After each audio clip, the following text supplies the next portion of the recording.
এই নীল পলিশ নেবে, নীল পলিশ। মাসি, মাসি, এখানে দাঁড়াও, আমি তোমার কাছ থেকে নেল পলিশ নিব। তোর কাছে কি টাকা আছে? না মাসি, তুমি একটু অপেক্ষা করো, আমি এক্ষুনি মায়ের কাছ থেকে টাকা নিয়ে আসছি। আচ্ছা ঠিক আছে রে মা, তাড়াতাড়ি আসবে কিন্তু। মা, মা, আমি কি কিছু টাকা দাও না, আমি নেল পলিশ কিনবো। কিন্তু মা, আমি তো এখানে টাকা নিয়ে আসিনি, আর বাড়িতে গেলে তো কাজের ক্ষতি হবে, তখন তো মালিক আমাকে পারিশ্রমিক দিবে না। টাকা কোথায় আছে তুমি আমাকে সেটা বললো, আমি বের করে নিয়ে যাব, কারণ দেরি হলে নেল পলিশওয়ালা মাসি তো চলে যাবে। মা, আলমারিতে কিছু টাকা জমিয়ে রেখেছি ঘর সারাবো বলে, সেখান থেকে 50 টাকা নিয়ে যাস। নেল পলিশের দাম 50 টাকার বেশি হবে না। আর টাকা বের করে আলমারিতে তালা দিয়ে রাখিস, কেমন? আচ্ছা ঠিক আছে মা। এরপর টুকি সেখান থেকে বাড়িতে চলে যায়, আর তখনই সেই পথ দিয়ে কালু উড়ে যেতেই তাদের সব কথা শুনে ফেলে। কি? টুনি আলমারিতে টাকা জমিয়ে রেখেছে? এটাই আমার সুবর্ণ সুযোগ। এই সুযোগে টুনির জমানো টাকাগুলো চুরি করে নিয়ে আসবো। আ, আ, আ, আ, আ। এই তো 50 টাকা পেয়েছি, এবার তাড়াতাড়ি আলমারি বন্ধ করে নেল পলিশ কিনতে চাই। এই টুকি, নেল পালিশওয়ালা পাখিটা চলে যাবে, তাই তোকে তাড়াতাড়ি যেতে বললো। হ্যাঁ কালু আঙ্কেল, আমি এক্ষুনি যাচ্ছি। এরপর টুকি আলমারি বন্ধ না করে তাড়াতাড়ি ঘর থেকে বেরিয়ে নেল পলিশ নিতে চলে যায়। আর সেই সুযোগে কালু তাদের ঘরে ঢুকে পড়ে, আর টুনির জমানো টাকাগুলো নিয়ে সেখান থেকে চলে যায়। মাসি, মাসি, আমি টাকা নিয়ে এসেছি, এই নাও টাকা, এবার আমাকে নেল পলিশ দাও তো। তোর কোন রঙের নেল পলিশ পছন্দ বল দেখি? আমার তো গোলাপি রঙের নেল পলিশ খুব পছন্দ, তুমি আমাকে গোলাপি রঙের নেল পলিশ দাও মাসি। আচ্ছা ঠিক আছে রে মা, এই নে তোর পছন্দের নেল পলিশ। আমি এখন নদীতে যাই আর গোসল করে বাড়িতে গিয়ে নেল পলিশ দিব। লা লা লা লা লা, লা লা লা লা লা। কিরে টুকি, গরিব পাখির ছানা হয়ে মনে এত রং লেগেছে যে গুনগুন করে গান গাইছিস? কাকলি মাসি, তুমি এভাবে বলছো কেন? গরিব পাখি ছানা বলে কি গান গাইতে পারবো না নাকি? আমি আজ নেল পলিশ কিনেছি তো, তাই খুব খুশি লাগছে। গোসল করে পরিষ্কার হয়ে নেল পলিশ লাগাবো। নেল পলিশটা অনেক সুন্দর, তোকে দিলেই না তুই নেল পলিশ লাগাবি? ও আচ্ছা, ভালো তো। আচ্ছা, তুই কি নদীতে ডুব দিতে পারিস? ডুব দে তো দেখি। পারি তো মাসি, এই দেখো কিভাবে নদীতে ডুব দেই। এরপর টুকি যেই না পানিতে ডুব দেয়, আর তখনই কাকুলি নেল পলিশ নিয়ে সেখান থেকে চলে যায়। কাকলি মাসি কোথায় গেল? এ কি, আমার নেল পলিশ তো দেখতে পাচ্ছি না। তার মানে কাকলি মাসি আমাকে ডুব দিতে বলে আমার নেল পলিশ চুরি করে নিয়ে গেছে। আমি মাকে সাপতে বলে দিব। কালু, আজ আমাকে অনেক সুন্দর দেখা যাবে, কারণ আমি নেল পলিশ দিয়ে সাজবো। একে কালু, তুমি এত টাকা কোথায় পেলে? তারপর কালু কাকুলিকে সব কথা খুলে বলে। বাহ কালু, তুমি তো কাজের কাজ করেছো। আমিও ছোট্ট একটা কাজ করেছি, টুকিকে বোকা বানিয়ে এই নেল পলিশ চুরি করে নিয়ে এসেছি। আমার সাথে থাকতে থাকতে তুমিও দেখি আমার মতো চালাক হয়ে গেছো কাকুলি। এসব বলে কালু কাকুলি হাসতে থাকে, আর এদিকে টুকি টুনির কাছে গিয়ে সব কথা খুলে বলে। শয়তান কাকুলি তো খুব খারাপ। মা, তুই কাঁদিস না, আমি কাজ শেষ করে কাকুলির বাড়িতে গিয়ে তোর নেল পলিশ এনে দিব। তুই জমির পাশে বসে ততক্ষণ খেলা কর। এরপর টুনি তাড়াতাড়ি করে কাজ করতে থাকে, আর এভাবেই সারা দিন কেটে বিকেল হয়ে যায়। আর বিকেল হতেই টুনি কাজ শেষ করে কালুর বাড়ির দিকে যেতে থাকে, আর তখনই টুকির বাড়ির কথা মনে পড়ে যায়। মা, আগে বাড়িতে চলো, আলমারি বন্ধ করার কথা তো আমার মনেই ছিল না।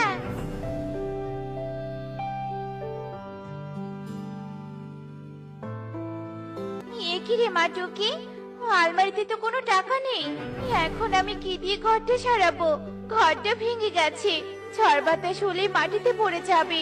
তোকে তো বারবার বলেছিলাম আলমারিটা বন্ধ করে ঘর থেকে বের হবি, তাহলে বন্ধ করিসনি কেন বলতো? মা, কালু আঙ্কেল আমাকে বলেছে নেল পলিশওয়ালা মাসিটা চলে যাবে, আর তাই তো আমি নেল পলিশ আনতে গিয়েছিলাম। ওই শয়তান কালু সুযোগ পেয়ে টাকাগুলো চুরি করে নিয়ে গেছে। চল ওদের বাড়িতে যাই।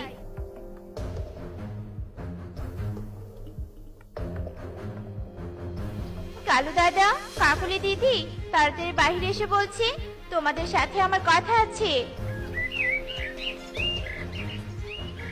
এই গরিব টুনি, কি হয়েছে? আমাদের বাড়িতে এসে ভেবে চিৎকার করছিস কেন?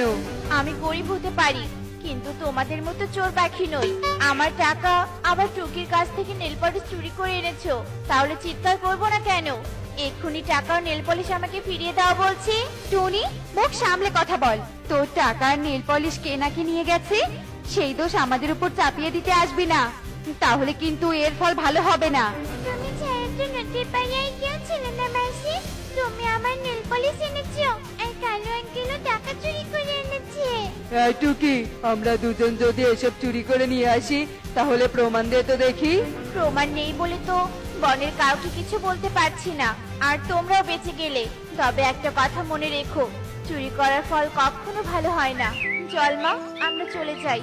টাকা হলে তোকে আবার নেল পলিশ কিনে দিব। এরপর টুকি আর টুনি সেখান থেকে বাড়িতে চলে আসে, আর এভাবেই সেই দিন কেটে যায়। পরদিন সকাল হতেই টুকি জঙ্গলের দিকে যেতে থাকে, আর পথে সুখীর সাথে দেখা হয়ে যায়। কি রে টুকি, সকাল সকাল ছুরি নিয়ে কোথায় যাচ্ছিস? জঙ্গলে লাল ফুল আনতে যাচ্ছি মাসি, ফুলগুলো বেচে নেল পলিশ বানাবো। বাহ, তোর মাথায় তো অনেক বুদ্ধি আছে দেখছি। আচ্ছা ঠিক আছে, যা তাহলে। এরপর টুকি জঙ্গলে চলে যায়, আর ফুলের বাগানে গিয়ে যেই না ফুল ছিঁড়তে যাবে, আমাকে ছিঁড়ো না, ছিঁড়ো না আমাকে।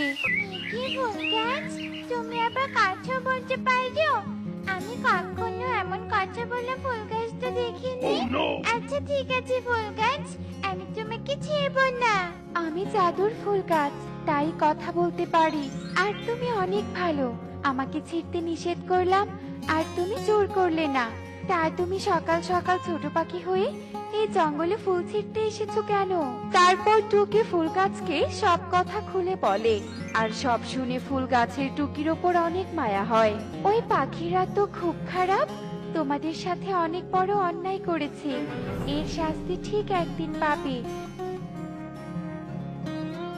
এই নাও একটি জাদুই নীল পলিশ, এই নীল পলিশ তুমি বাড়িতে গিয়ে পুঁতে দেবে, আর সাথে সাথে এই নীল পলিশ থেকে একটা বড় নীল পলিশের গাছ হবে, আর ওই গাছে অনেক নীল পলিশ ধরবে। তখন তুমি নীল পলিশ দিয়ে সাজতেও পারবে আর বিক্রিও করতে পারবে। সত্যি বলছো ফুল গাছ? কি মজা, কি মজা। তোমাকে অনেক ধন্যবাদ ফুল গাছ। এরপর টুকি খুশি মনে বাড়িতে চলে আসে, আর ফুল গাছের কথা মতো সে নীল পলিশটি মাটিতে পুঁতে দেয়, আর সাথে সাথে সেখানে একটি বড় নীল পলিশের গাছ হয় এবং গাছে অনেক নীল পলিশ ধরে। সত্যি তো, গাছে অনেক নেল পলিশ ধরেছে। মা, মা, তাড়াতাড়ি বাইরে এসে দেখো কি কাণ্ড ঘটেছে। কি হয়েছে রে মা? সকাল সকাল তুই কোথায় গিয়েছিলি? এ কি, এখানে নেল পলিশের গাছ কি করে হলো?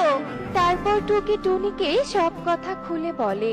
ভালোই হয়েছে রে মা, এখন নেল পলিশ বিক্রি করে ঘরটা সারাতে পারবো।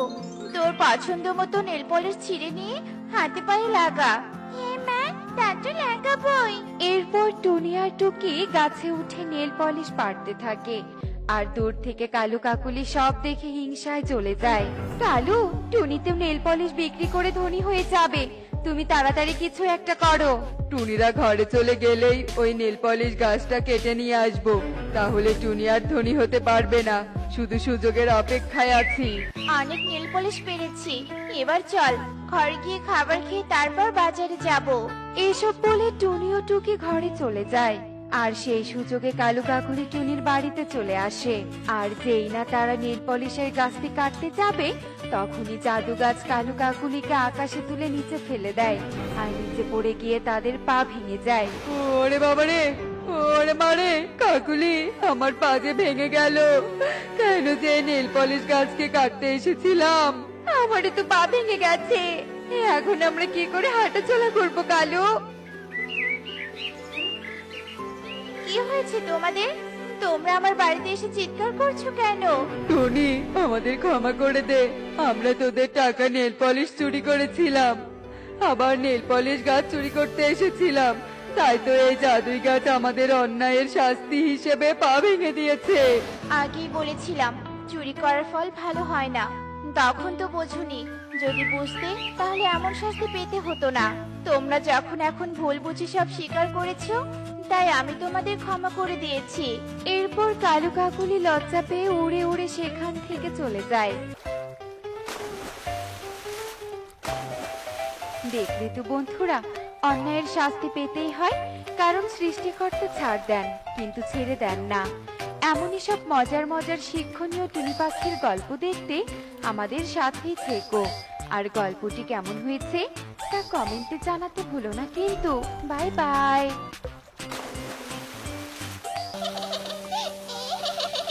তুমি যে বলেছিলে বৃষ্টি কমে গেলে বাবা আমার জন্য খাবার নিয়ে আসবে, কিন্তু বৃষ্টি কমার একটু নাম নেই। এদিকে আমার যে খুব খিদে পেয়ে গেছে। ওগো, আমাদের মেয়েটা যে খিদের জ্বালায় কাঁদছে, তুমি বরং ছাতাটা নিয়ে বৃষ্টিতে ভিজেই বাজারে যাও। কিন্তু সুখী, টুনি তো আমাদের বারবার করে বলেছে এত বৃষ্টির মধ্যে আমরা কেউ যেন ঘরের বাইরে না যাই, তা না হলে আমাদের কোনো বিপদ হয়ে যেতে পারে। কিন্তু কি আর করার, বিপদের ভয়ে মেয়েকে কষ্ট দিতেও তো পারবো না। যাও, তুমি ছাতা নিয়ে এসো। না কবুতর দাদা, তোমাকে এত বৃষ্টির মধ্যে কষ্ট করে বাজারে যেতে হবে না, কেননা আমরা এই বৃষ্টিতে তোমাদের মতো গরিবদের খাবার বিতরণ করছি। এই নে কবুতর, আর আমাদের সাহায্য পেয়ে তোদের কেমন লাগলো তা একটু ক্যামেরার সামনে বল। আমরা গরিব পাখিরা যখনই কোনো বিপদে পড়ি, তোমরা দুজন সঠিক সময়ে আমাদের সাহায্য করতে চলে আসো। সত্যি তোমাদের মতো সাহায্যকারী প্রতিবেশী পেয়ে আমরা অনেক গর্বিত। ধন্যবাদ কবুতর দাদা, একে অপরের পাশে থেকে সাহায্য করা আমাদের সবার দায়িত্ব। চলো কালু, এখন আমাদের তোতা দাদার বাড়িতে যেতে হবে। এরপর কালু ও কাকুলি কবুতরের বাড়ি থেকে তোতার বাড়িতে চলে যায়। এত বৃষ্টিতে ভিজে নিজের জীবনের পরোয়া না করে তোমরা সাহায্য করতে এসেছো, সত্যি তোমরা খুবই পরোপকারী। এরপর কালু ও কাকুলি একে একে বনের সবার বাড়িতে খাবার বিতরণ করে আর দিন শেষে বাড়িতে ফিরে আসে। শোনো কালু, আজকে আমরা সবার থেকে সব থেকে ভালো ভালো কমেন্ট পেয়েছি, আর এই ভিডিওগুলো আপলোড করলে আমাদের আগের তুলনায় অনেক টাকা আসবে। আর সেই টাকার সামান্য কিছু কম দামি জিনিস গরিবদের দিয়ে আমরা আবারও ভালো ভালো কমেন্ট পাবো, আর আবারও ইউটিউব থেকে টাকা পাবো। হা হা হা হা হা। আর এভাবে চলতে থাকলে আমরা তো অনেক ধনী হয়ে যাব। বলো মা, আজকে আমাকে কি শেখাবে? তোকে সবকিছু শেখানো হয়ে গেছে রে মা, তাই এখন তোর একটাই কাজ, আর সেটা হলো আজকে তোকে পাখিদের বনে যেতে হবে আর সেখানে গিয়ে গরিব দুঃখীদের সাহায্য করতে হবে। আচ্ছা ঠিক আছে মা, তবে আমি কালকে সেখানে যাব। এরপর দেখতে দেখতে সেই দিন কেটে যায়। আর পরের দিন পরিকন্যা পাখিদের বনে চলে যায় আর এদিক সেদিক ঘুরে গরিবদের খোঁজ করতে থাকে। হ্যালো দর্শক বন্ধুরা, এই যে আমাদের ক্যামেরায় যাদেরকে দেখতে পাচ্ছেন, তারা কেউ নয়, তারা হলো সাহায্যকারী কাকের পরিবার। তারা অন্যদের সব সময় সাহায্য করেন, আর তাদের পরোপকারের কথা ইতিমধ্যে আপনারা সকলে ভালো করে জেনে গেছেন। সত্যি আমাদের সবার মন মানসিকতা কাকের পরিবারের মতো হওয়া উচিত। আমাদের এত প্রশংসা করার জন্য আপনাদের অনেক ধন্যবাদ। আপনারা এখন আসুন। তার মানে এরা দুজন এই বনের সব গরিব পাখিদের সাহায্য করে। আমি যদি এদেরকে অনেকগুলো স্বর্ণ দিই, তাহলে ওরা গরিবদেরকে সেগুলো দিয়ে নিশ্চয়ই সাহায্য করবে। এতে করে আমাকে কষ্ট করে আর গরিবদের খুঁজে বের করতে হবে না। এরপর পরিকন্যা কালু ও কাকুলির কাছে চলে যায়। হে কি, হে আমি কি দেখছি? কালু, হ্যাঁ কালু, দেখো আমাদের বাড়িতে পড়ে এসেছে। তোমরা আমাকে দেখে ভয় পেও না, আমি তোমাদের কোনো ক্ষতি করব না। তাহলে তুমি এখানে কেন এসেছো? তারপর পরিকন্যা কালু ও কাকুলিকে সব কথা খুলে বলে আর তার জাদুর কাঠি দিয়ে জাদু করে তাদেরকে কয়েক কলসি স্বর্ণ মুদ্রা দেয়। শোনো তোমরা, এখানের 1 কলসি স্বর্ণ মুদ্রা তোমাদের, আর বাকি 4 কলসি স্বর্ণ মুদ্রাই বনের সকল গরিবদেরকে দিয়ে দিবে, আর তাদের সবাইকে আমার কথা বলবে। তারা সকলে আমাকে যেন আশীর্বাদ করে। আরে বাহ, ওই পরীটা তো অনেক উপকার করতে এসেছে, ভালোই হয়েছে। আমিও তো খুব গরিব, বনে কোনো ফল না থাকায় ফল কিনে খেতে হয়। এদিকে আমার কাছে টাকাও নেই, আমি বরং কালু আর কাকুলির কাছে কিছু সাহায্য চাই। পরিকন্যা সেখান থেকে চলে যায়। আর ঠিক তখনই প্রজাপতি কালু ও কাকুলির কাছে চলে আসে। এই কাকুলি, আমরা তো পুরো লটারি জিতে গিয়েছি, আর আমাদের ভিডিও করে ভিউ জোগাড় করতে হবে না, আর গরিবদের সাহায্য করার নাটকও করতে হবে না, কেননা এখন আমাদের টাকার অভাব হবে না। হ্যাঁ কালু, আমরা যে কয়েক নিমিষে অনেক ধনী হয়ে গেলাম। কালু দাদা, আমি অনেক গরিব, আমাকে 2টো স্বর্ণ মুদ্রা দাও না। এই নে, আর কখনো আসবি না, আর এই সবগুলো স্বর্ণ ভর্তি কলসি আমাদের। প্রজাপতি খুশি হয়ে সেখান থেকে চলে যায়। আমি আইসক্রিম না নিয়ে যাব না, তুমি আমাকে আইসক্রিম কিনে দাও। এভাবে কাঁদিস না রে মা, আমি যে তোর এক গরিব হতভাগা মা, তোকে এত দাম দিয়ে আইসক্রিম কি করে কিনে দিব বলতো? তোমরা বুঝি অনেক গরিব, তবে কোনো চিন্তা নেই, কেননা পরিকন্যা তোমাদেরকে সাহায্য করার জন্য কালু দাদাকে অনেকগুলো স্বর্ণ ভর্তি কলস দিয়েছে। যাও, তুমি কালু দাদার বাড়িতে যাও। এরপর প্রজাপতি সেখান থেকে চলে যায়। এদিকে টুনিও তার মেয়েকে নিয়ে কালুর বাড়িতে চলে যায়। কালু দাদা, এক পরী নাকি আমাদের মতো গরিবদেরকে সাহায্য করার জন্য স্বর্ণ মুদ্রা দিয়ে গেছে, আমাকে কিছু স্বর্ণ মুদ্রা দিয়ে সাহায্য করো না গো। না না, তোকে এসব মিথ্যে কথা কে বললো বলতো? পরি যদি আমাদেরকে সাহায্য করবে, তাহলে তোদেরকে না দিয়ে আমাকে দিতে যাবে কেন? যা যা, বাড়ি চলে যা। হে কি বানর আর ইঁদুর, তোমরা আবার কেন এসেছো? প্রজাপতি আমাদেরকে খবর দিল, পরি নাকি গরিবদের সাহায্য করতে তোমাদের দায়িত্ব দিয়েছে, তাই আমরা সাহায্য চাইতে চলে এসেছি। বজ্জাত প্রজাপতি নিজে সাহায্য পেয়ে বনের সবাইকে খবর দিয়ে দিয়েছে, কিন্তু প্রজাপতি এই পরীর কথা জানলো কি করে? যাই হোক না কেন, আমি কাউকে একটাও স্বর্ণ মুদ্রা দিব না। চুপ করো, ওই প্রজাপতি তোমাদেরকে মিথ্যে বলে ঠকিয়েছে। যা তোরা এখান থেকে, আর আমাদের বিরক্ত করিস না। কাকুলির কথা শুনে সবাই সেখান থেকে চলে যায়। এদিকে কালু 2 তলা পাকা বাড়ি বানায়, আর অন্যকে সাহায্য করা ছেড়ে দিয়ে অনেক সুখেই দিন কাটাতে থাকে। হে কি, বানর তো অনেক অসুস্থ হয়ে গিয়েছে, এক্ষুনি ওকে হাসপাতালে নিয়ে যেতে হবে। কিন্তু টুনি মাসি, হাসপাতালে নিয়ে গেলে তো অনেক টাকার প্রয়োজন, আর এত টাকা তো আমাদের কাছে নেই। কি হয়েছে বানরে? বানর অনেক অসুস্থ হয়ে গিয়েছে, টাকার অভাবে আমরা বানর দাদার চিকিৎসা করতে পারছি না। আর তুমি তো কালু দাদাকে অনেক স্বর্ণমুদ্রা দিয়েছিলে, কিন্তু কালু দাদা সেগুলো নিজেরাই ভোগ করছে, আমাদের মতো গরিবদের একটু সাহায্য করেনি। আমরা সেই গরিব তো গরিবই থেকে গিয়েছি। তীর কথা শুনে পরিকন্যা অনেক রেগে যায়, আর তার জাদুই কাঠি দিয়ে জাদু করে বানরকে সুস্থ করে দেয়। নিজের কাজ নিজে করাই ভালো। কালু ও কাকুলিকে দায়িত্ব দিয়ে ভুল করেছি, তাই এখন থেকে নিজের হাতে বনের সব গরিব পাখিদেরকে সাহায্য করব। তার আগে কালু ও কাকুলির লোভের শাস্তি দিব। এরপর পরিকন্যা কালু ও কাকুলির বাড়িতে চলে যায়, আর জাদু করে তাদের বাড়িতে আবারও একটা কুঁড়ে ঘর বানিয়ে দেয়। কি পরিকন্যা, তুমি আমাদের থেকে সবকিছু কেড়ে নিচ্ছ কেন? তোরা আমার কথা পালন করিসনি, তোরা লোভী, তাই আমি তোদের থেকে সবকিছু কেড়ে নিয়েছি। এখন তোরা বনের সব থেকে গরিব পাখি হয়ে থাকবি। এরপর পরিকন্যা সেখান থেকে চলে যায়। দেখলে তো বন্ধুরা, লোভ কখনো সুখ এনে দিতে পারে না, বরং লোভ আমাদের ধ্বংস করে দেয়। তাই আমাদের লোভ করা উচিত নয়। এমনই সব মজার মজার শিক্ষণীয় টুনি পাখির গল্প দেখতে আমাদের সাথেই থেকো। আর গল্পটি কেমন হয়েছে তা কমেন্টে জানাতে ভুলো না কিন্তু। Bye bye.